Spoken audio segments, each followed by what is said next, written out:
This is the Global Podcast Network, where executives and professionals connect, share, and inspire. Stay tuned for the conversations that drive success.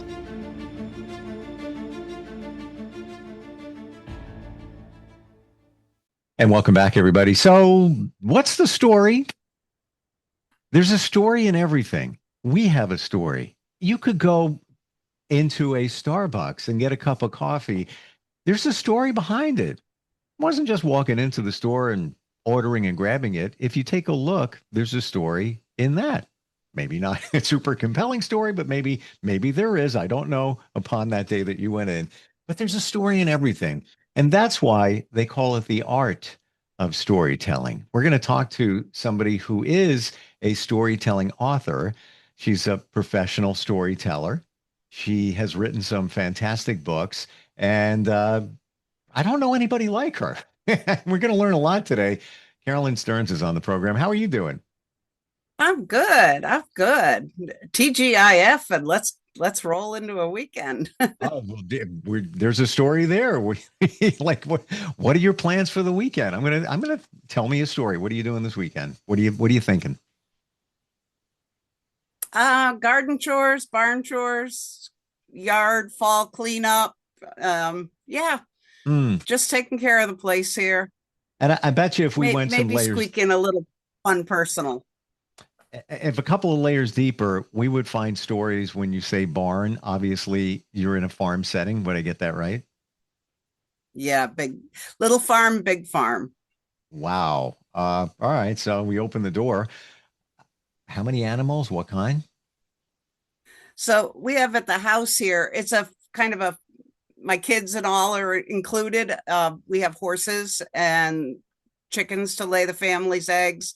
I've got the big vegetable garden feeding us. There's pigs out back. There's going to be some beef cattle. But our family is a generational dairy farm family since it was incorporated in 1871, and the family's been on the land since 1772.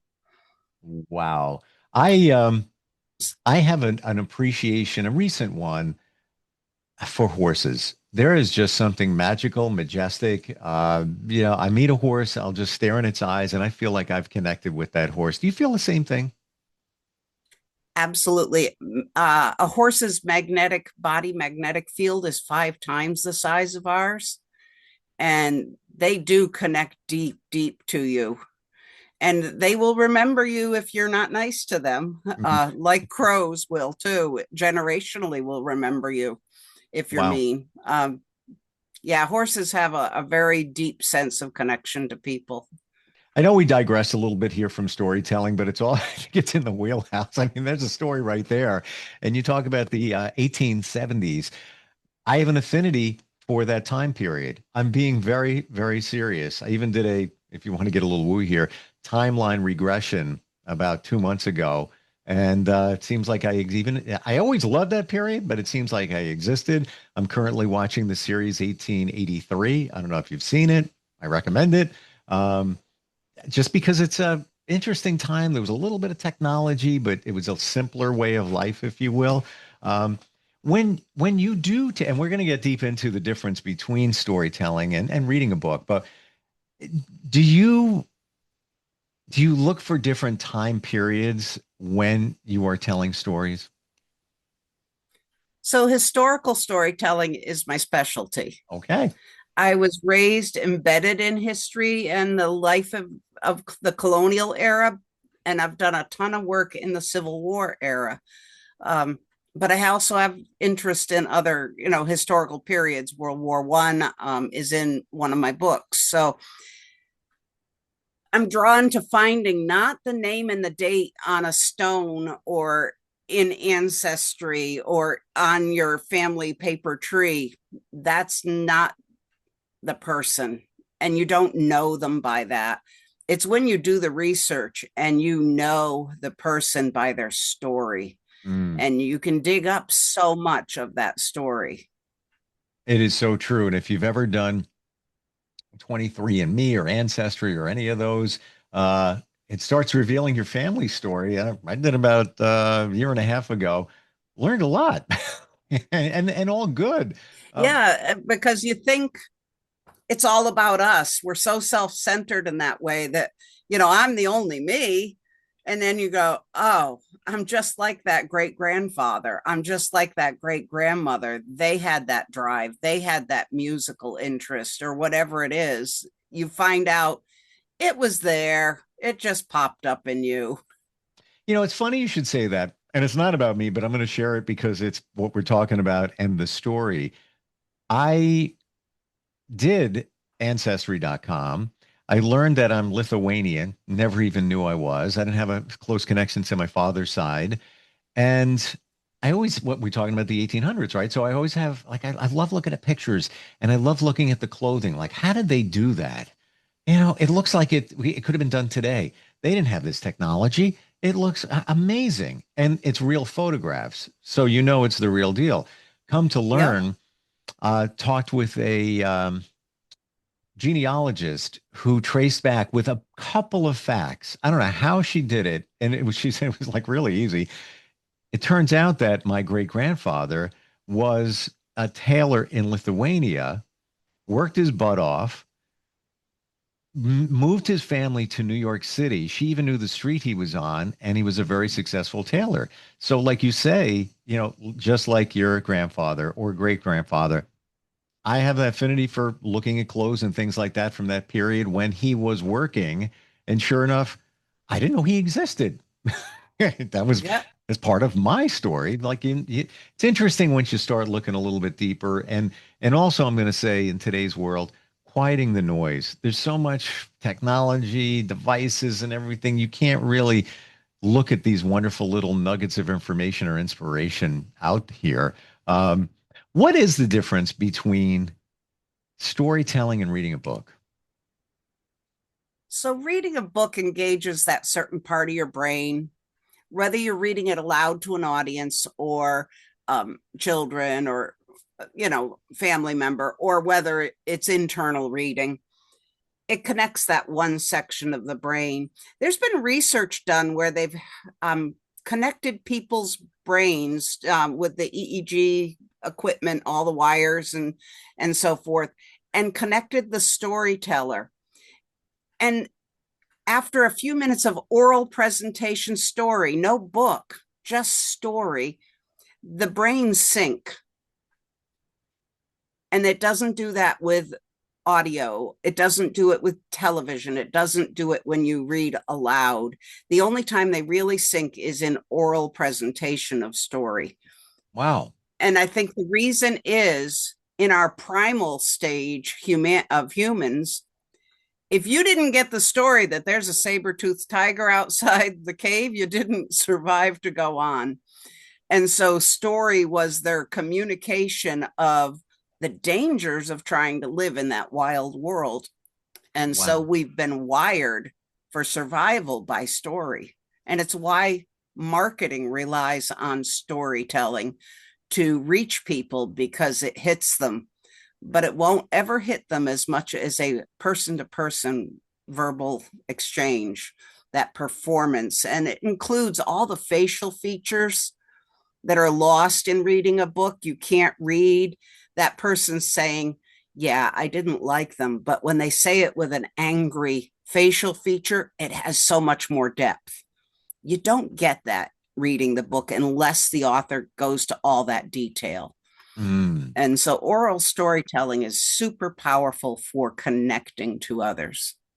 So true. And thank you for bringing that up. Even when you look at which is hugely impactful today, reviews. It could make or break a business. It could bring them thousands of dollars, even one review, depending on the type of business. And what's that person doing? They're essentially telling a story in a short form, but it's what happened, their interaction with that business. There's the story. And yeah, I never thought of it that way, how stories protected us back in the day, because how would we have known? Like, let's say we're living in the cave, and you're in the cave next door, and you come by and just explain that there's a, predator, pterodactyl, whatever it is out there. How would I know? I've never seen one. I've never heard one. I need to hear the story. These are things that we don't consider. Now, when you're storytelling, are you reading a book but telling it as opposed to reading it? Is that the magic there? So when I'm looking for a particular story to tell, especially if I've had a request for a particular genre, I'm going to read several sources of that, because the books of folk tales, fairy tales, mythology, history, they're all the author's rendition of that story. Hmm. So I like to read different renditions, versions, however you want to label that. I like to look at the place visually if it's something I can look at. If I can visit it, even better. I can tell you the feeling of chills in my spine sitting in the Devil's Den at Gettysburg Battlefield when it's getting dark, and that feeling that it's creeping through your body of that great immense loss, because I sat there, and I can give you the descriptions of the shadows. So I like to take all those pieces, and as much as technology is a pain, it's really aided that kind of put me in the place research that Google Street View, I can walk down that Chicago street without traveling to Chicago, or I can go to that national park and see that waterfall that Lewis and Clark looked at. Hmm. To put myself there so then I can better describe it as if I stood there myself. And So so you are really telling. It's not, let's say, um, if somebody came before you, Carolyn, want you to tell a story about um, technology in 1883. What did they have there, and what was life like? Can we do that? You would research it. It's not like you're going to read from a book. You're going to tell because I'm you've got all the information. right. And I use museums are great resources. I love visiting them. And I never know where I'm going to find a great story. I keep a working repertoire of about 500 stories. I'll have to go back and refresh my mind if I'm not using them regularly. And that just depends on who books, it's hit or miss, but I do always have some schools, some libraries, and some museum work. And then family reunions, they love the historical stuff. Wow. And sometimes I don't have time to, between when they call me and when they want to have this event, to do the depth of research I need to do. There was one family that had that kind of history in a town that asked me to be the speaker performer at their reunion. And they really wanted it to be kind of first person. And they'd had one before and it'd been very successful. And I said, I can do that, but let me look at the material. Well, I found their ancestors had been in the Civil War. I couldn't do enough research in the time allotted on those people, but I did dig up which battles they were in from their Wow. army records, which are Hmm. all available to us online. I had stories from some of those battles. I told the battle that they were in and told the associated story and how they had arrived there and were involved in it. And then they marched out of town because that's what his unit did. And so I was able to give them that. And I did that one in full Civil War dress. Whoa. So I don't always costume, but sometimes it really hits it home. So when you're storytelling or do it's truly a performance that's taking place, have you researched it and wrote it? And you're kind of using what you wrote as the guide? Or do you just research it, retain it, and off the top of your head, tell the story? It's off the top of my head. And I usually have a sheet of notes, and then I'll talk about the story. I'll have coffee with a friend and say, I'm researching this story, and there's this guy, and he did this amazing thing. And we'll just talk about the story and where I'm digging the research out of and what points are important to me. And just in I start to get it. And then I might tell it to a couple of friends just to get a feel for the story as I'm telling it. The audience and the storyteller interact off of each other. And I never want, like, in a theater, the house lights are down. I did a mixed show at not a talent show, but like a variety show. And I asked for the house lights to be up, and the director of the show was like, this is theater. And I'm like, but I'm storytelling and I need to see my audience.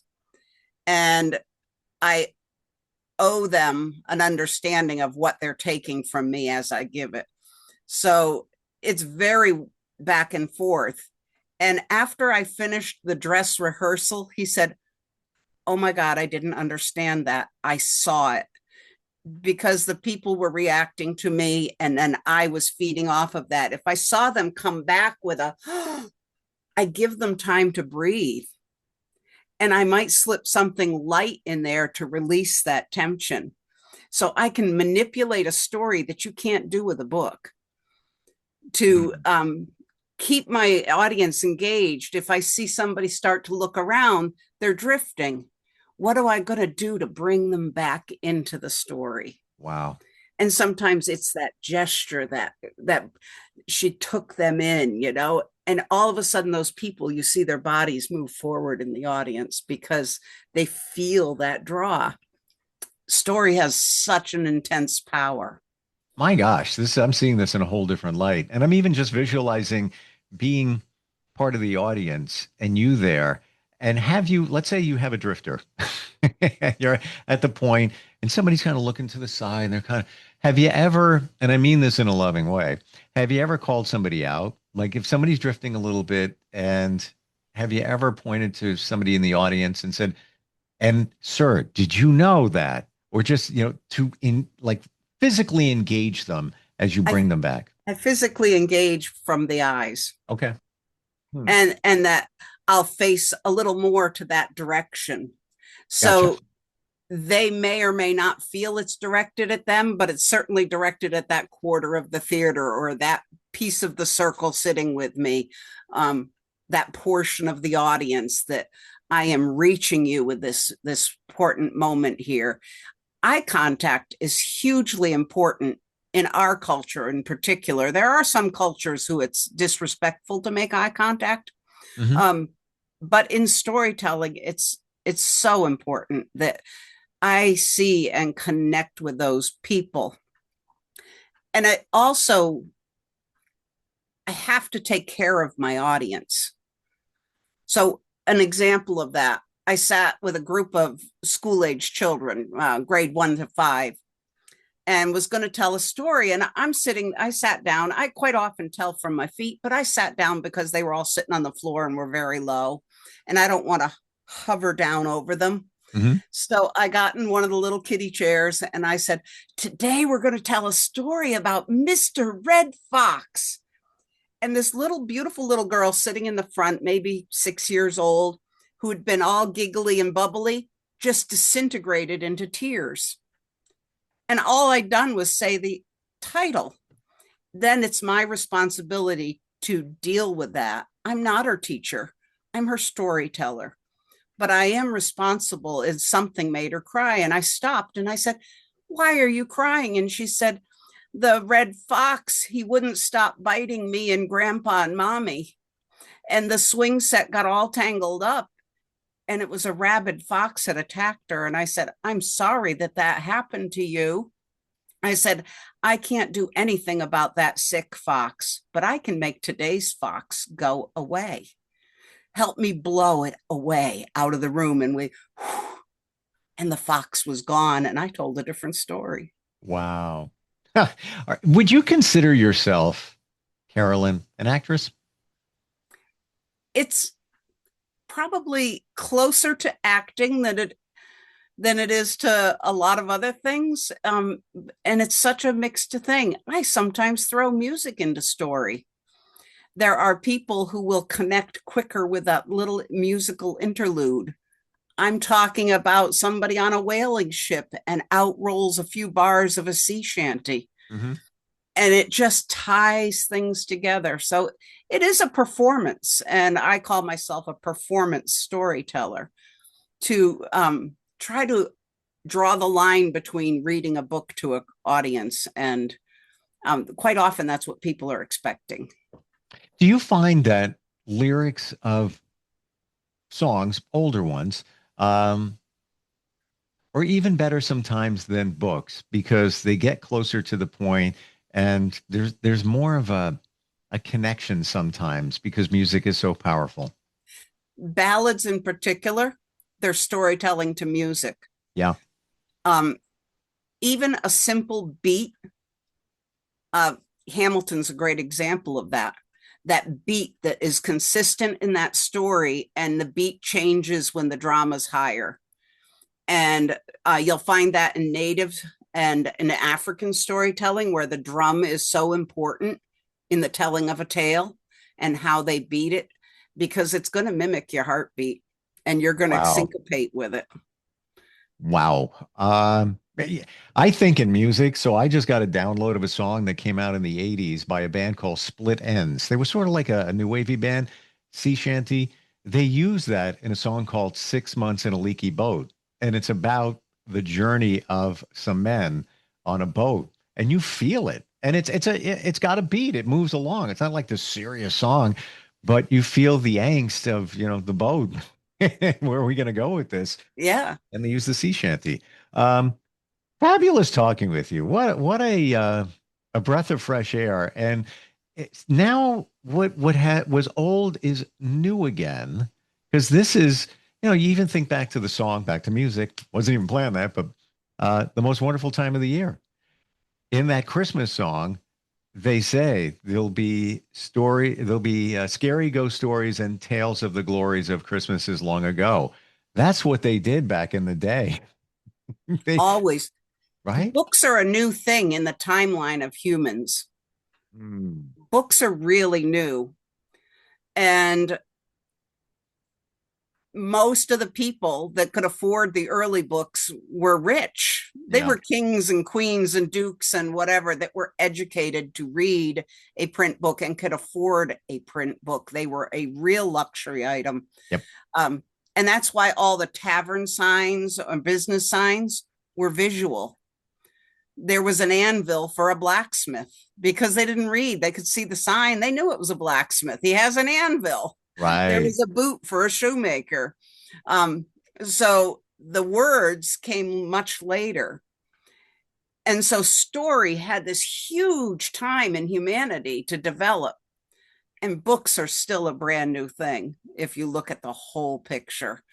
And they're evolving too. They continually evolve with us. Now we do the audio books, which that's helped everybody that's on the long commutes, and Sure. their eyes aren't working well anymore or ever, and they get to enjoy that Mm. luxury of a book. Well, the things that were old coming back again, you look at people in their 20s now, they're using cameras from the 90s. They got them from their parents. That's Yep. back. Fashion is back. Flare bottom, bell bottom pants are back. And even, people are using flip phones. But it's so refreshing even to see somebody who's younger holding a book and reading it. I saw it the other day. I'm like, oh, look at that. All right. But this is the storytelling aspect of it. You've opened our eyes to it. Yeah, I knew it was a craft. Never saw it in this way, and how you do it. Do you have a photographic memory? Well, like what's going on there? No, and it's a terrible memory of numbers. But a lot of times a historic story needs a reference point, Mm, especially with children. The dates mean nothing to them. They don't right, have a comprehension of that kind of time. They have when was the last snack? right, you right. know, you can tell your kid a little while, and that could feel like 20 years to them. They have, I tell them, back in the old days, when What's people the had old days? candles for lights, and if they wanted to go somewhere in a hurry, they took a horse, but mostly they walked. They cooked in a fireplace. They did not have a stove. It wasn't invented. that sets a scene for a kid to know, whoa, this is way different. It's older than my mom. And, and that's their reference point. If I'm working in a museum setting, then dates are relevant. And I will brush up on the dates because there's going to be some number whiz in there who's going to nail the dates. Right. And I just don't have recall for numbers. I have to have them on the spot, on a card with me, and I'll look at them right before I tell the story. Well, look at even when we first started, I'm talking about that show, which was the prequel to Yellowstone, 1883, just stumbled upon it. That's my reference point. I would not even know where it is unless we had the date. When people engage you to tell stories, will you travel? You're in Connecticut. Will you travel outside of Connecticut? Let's say somebody's got, like you talked about, a reunion or something. Can you do it virtually? I can't, when COVID hit, we did some work virtually, and I found I need to be close to the screen, very similar to this. I need my hands in the screen. I need a lot more facial, but it's never going to be as good as you and me sitting down together. I got you. I do travel. I haven't for the last few years, but I have been to a lot of places, a lot of conferences and festivals related to storytelling and some other events. I came down to New York City to try out for America's Got Talent because they haven't had a storyteller. And I didn't make the cut, but I had a good time, and I have a story to tell from standing in the streets in my Civil War dress and taking the train in. Wow. Wow. And I never even thought of people that. in New York hold the door for a Civil War lady. Everywhere I went, took the costume off, people blow through the door. Amazing. Costume on, here's the door for you. It was really fun. Carolyn, how do we find you? What's your website? Carolyn Stearns, Storyteller.com. And Stearns is Stearns. You've got examples, you've got video on there. And of course, we didn't get to today, but in the future, we're going to dig deep into the books you've written, which are on your website and available. The stories that take too long to tell. Gotcha. Well, we've got things that we want to get out of us, and it can be a book or a story. So wonderful talking with you today and seeing this in a whole different light, and looking forward next time we get together. Thank you so much for being here today. Oh, thank you for having me. Appreciate it. We'll be right back. This is the Global Podcast Network, where executives and professionals connect, share, and inspire. Stay tuned for the conversations that drive success.